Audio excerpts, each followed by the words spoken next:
For those not familiar with McKinsey, they are an American global management and consulting firm that works with governments in companies all over the world.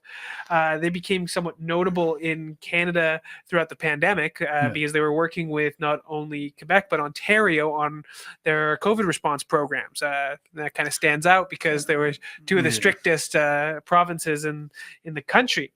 McKinsey has also played a variety of roles for the federal government, consulting on immigration strategy, the failed infrastructure bank, as well as kind of China relations. So to get a better understanding of how evil this company is, I wanted to watch another clip here from Robert Fife, a journalist from the Globe and Mail, kind of describing how troubling McKinsey is. Prime Minister's personal friendship with Dominic Barton. Let's look at this company.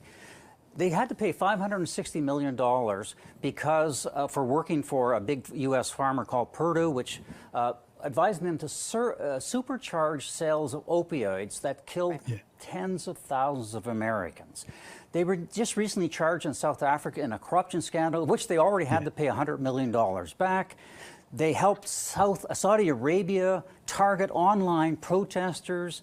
In 2018, for example, they held an executive retreat at a Chinese internment camp that holds hundreds of thousands of Uyghurs. Now, let's think about this for a second. If the Conservatives had given the contracts to a company like this, the Liberals would be screaming at the top of their lungs. The Prime Minister always likes to extol great Canadian values. He'd be saying you can't deal with a company that has no moral compass. So the question is, why are we dealing with this company? They got these contracts because they weren't getting them before. They got them because Dominic Barton's a buddy of the Prime Minister. And we don't know that, to be clear. No, but that's what it looks like, right? And you know, he also advised them on the infrastructure bank, which, by the way, has been a flop. So there's another example of, okay, maybe they're a bunch of smart guys with PhDs, but their track record in terms of morality and ethics is a complete is very, very questionable. And we have to ask as Canadians, do we really want to be associated with a company like that? I think the opposition parties are saying, all three opposition parties are saying, no, we shouldn't be. Find it hilarious as Vasi Capellas jumps to Trudeau's defense. Yeah, but you know, he was right, and he is right. You know, all that started with Dominic Barton. And who is that? Yeah, Dominic Barton was but before all that, Dominic Barton was the McKinsey's global boss, and during that time, he was the economic advisor for Justin Trudeau in 2015, 2016. And he was the one who wrote a report on immigration to the Trudeau government about, you know, mass immigration and being sure that Canada will have 100 million people as soon as possible. And now Trudeau is implementing that report because, as you know, the goal is to have 500,000 people every year starting in 2025. So, and after that, because Dominic Barton did a very good job with Justin Trudeau, Justin said, you were so great for us and for the Liberal Party. I will give you another job. And he was appointed in China and was the ambassador of our country in China.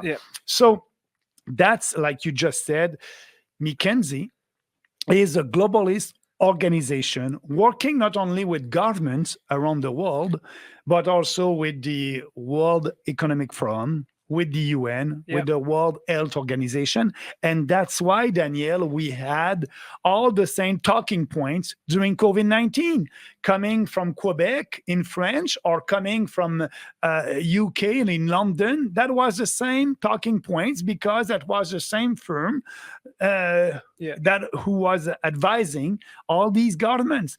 So we are speaking sometime about the deep state. And there's the deep state. There's also McKinsey. So there's a lot of different ways to look at it. There's the bureaucrats, there's the career politicians, but there's also these extra kind of political entities, these consulting firms. We have them here in Canada as well. There's globalist ones. There's ones in our country here, but they're the same people. Often there's a revolving door, just like with Dominic Barton coming in as the ambassador, going back to McKinsey, being an advisor. We see the same thing with the Conservative Party and their consulting firms. This is where the steady state, the deep state comes into play. And our critics say, like, they like to justify COVID response and stuff by saying, oh, well, all the countries are doing it. Like, it's like everyone independently came to the same conclusions. No. But behind it, there's the WEF and the WHO and McKinsey. So that's why we are speaking about that. And that's why also we're promoting our sovereignty, and all these policies must be decided in Canada by Canadian politicians elected, and not by international bureaucrats or globalists working with McKinsey. And in Quebec also, in French, we had that debate. And because Legault said during the COVID hysteria that, all these decisions was coming from his civil servants. But we know now that it was not true. So, and same thing like you said in the beginning with Ontario. So people must know, and they received a lot of contracts, a lot of money from Quebec government, from the federal government. I think we have a graph here. Over Trudeau's tenure, they've been radically increasing in the amount of money that they've been sending. I think that the top bar there, it's like $30 million this year that they've sent to McKinsey just this year. But consistently going up, and you have to question that relationship between Dominic Barton and Justin Trudeau. Absolutely. We need to know a little bit more about that. But people must know that during COVID-19 and, in Quebec, Dominic Barton, and maybe he was not there, but his firm, McKinsey at that time, said to the Quebec government, you must do a curfew. And you maybe put a tax on unvaccinated Quebecers. That was coming not from the civil servant working for the Quebec government in Quebec. That was coming from McKinsey. All these bad ideas. And similar is happening at the federal level as well, especially when it comes to the immigration department. You're getting complaints right out of the bureaucrats that they feel that McKinsey's doing redundant work. That what's the point of having we have a civil service with thousands of people, bloated civil service of people, and they're not even doing their jobs because Trudeau's simultaneously outsourcing their work to a consulting firm, probably paying a premium. Absolutely. And when you have how many civil servants working for the government that you can use? And they want to do this work, better by hiring the consultant firm while just paying the normal bureaucrats to do busy work. Like, no wonder that we're billions of dollars in debt. I won't be, Daniel, I won't be surprised if Justin Trudeau, after politics, is working with McKinsey. They will thank him for everything that he did, and he may have a job over there after. Nice cushy board of directors job. Something like that. He works 10 hours a week and gets paid more than the average Canadian does in their whole life. That sounds about right.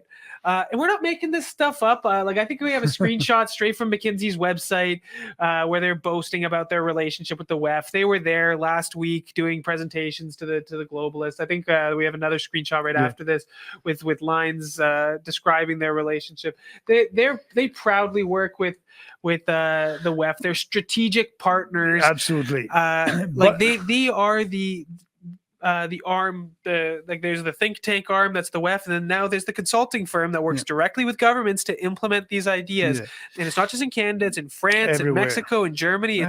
It's a big scandal also in France. In France, sorry. What I must say is, with the legacy media, I'm very critic, about, being neutral and covering the news, both sides of the news. Sometimes, maybe almost all the time, they're not doing that. But on that file, on McKinsey, I must say that CBC, Radio-Canada in French, I was very surprised. They were the first legacy mainstream media who did that investigation. You'd expect them to be like, "Oh no, this is the right decision. Trudeau definitely should be giving them millions of dollars," but they're actually covering it seriously. They did it. They did their job, and with CTV, we just saw they did their job, and that's great.